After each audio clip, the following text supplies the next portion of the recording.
Hi everyone, আসসালামু আলাইকুম। Welcome back to my channel. আজকে তোমাদের দেখাবো স্পেশাল সরষে ইলিশ। দেখো রেসিপিটা তোমাদের সাথে শেয়ার করি। এখানে আমি বড় সাইজের 6টা মাছের পিস নিয়েছি।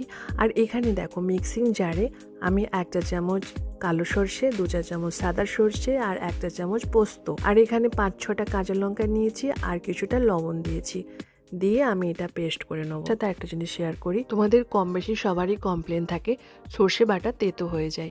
তোমাদের সাথে একটা টিপস দিই, সর্ষে বাটাতে সবসময় কয়েকটা কাঁচা লঙ্কা বা শুকনো লঙ্কাও অ্যাড করতে পারো, আর সাথে কিছুটা লবণ অ্যাড করে দেবে, তাহলে আর কোনো মতেই সর্ষে তেতো হবে না।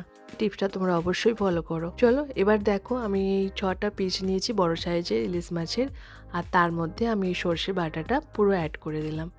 আর এখানে আমি নিয়েছি 1 চামচ হলুদ গুঁড়ো, 1 চামচ কাশ্মীরি লঙ্কা আর 1 চামচ জিরে গুঁড়ো, ধনে গুঁড়ো, যেরকম ঘরোয়া মশলা হয় ডেলি ইউজের সেই মশলাই নিয়েছি। আর স্বাদ মতো আমি এখানে লবণও দিয়ে দেবো। আর একটা প্যানে দেখো আমি এখানে সর্ষের তেল নিয়েছি 200 ml এর মতো, আর তার সাথে আমি 1 চামচ কালো জিরে আর কয়েকটা লঙ্কা দিয়ে দিয়েছি, একটা ফোড়ন দিলাম। এই ফোড়ন দেওয়ার ফলে মাছের টেস্ট কিন্তু দ্বিগুণ বেড়ে যায়। ইলিশ মাছে কাঁচা লঙ্কা আর কালো জিরের ফোড়ন একটা স্পেশাল একটা টেস্ট এনে দেয়। তোমরা অবশ্যই বাড়িতে একবার হলেও ট্রাই করে দেখো। পার্সোনালি আমি তোমাদের বলছি, একটা অসাধারণ রেসিপি। আমরা সবাই জানি ইলিশ মাছ খুব নরম, তাই সতর্কতার সহিত আমরা মাছটা রান্না করে নেব। এবার আমি লিডটা দিয়ে দিলাম। এখানে আমি 1 কাপের মতন জল দিয়েছি। ইলিশ মাছ খুব নরম মাছ, আর এখানে খুব বেশি সেদ্ধ করতেও লাগে না, খুব অল্প জলেই ইলিশ মাছ সেদ্ধ হয়ে যায়। আর এখানে দেখলে আমি গোলমরিচ গুঁড়ো দিয়েছি 1/2 চা চামচের মতো। তোমাদের সাথে কথা বলতে বলতে আমার মাছ কিন্তু হয়ে এসেছে অলরেডি।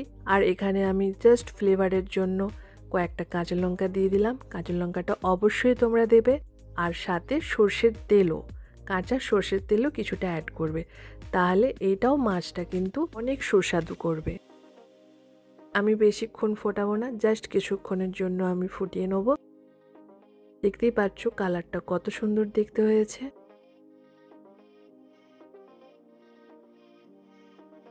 কিছুক্ষণের জন্য দমে রাখবো। আর এই যে আমার ফাইনাল লুক, পারফেক্টলি রেডি সরষে ইলিশ। সরষে ইলিশ তো আমাদের সবারই প্রিয়, আর এই রকম ডিফারেন্ট ওয়েতে রান্না করলে খুব সহজেই বাড়ির সদস্যদের মন জয় করা যায়। তবে দেরি না করে রেসিপিটা তোমরা বাড়িতে একবার হলেও বানিয়ে ফেলো। আমার ভিডিওগুলো তোমাদের যদি ভালো লেগে থাকে, প্লিজ আমার ভিডিওগুলো লাইক, কমেন্ট, শেয়ার করতে ভুলো না, আর সাবস্ক্রাইবও করো। পাশে থাকা বেল আইকনটা তোমরা পুশ করে দিও, তাহলে ভিডিও আপলোডের সাথে সাথে তোমরা ভিডিও পেয়ে যাবে আর দারুণ দারুণ ইউনিক রেসিপি দেখতে পাবে।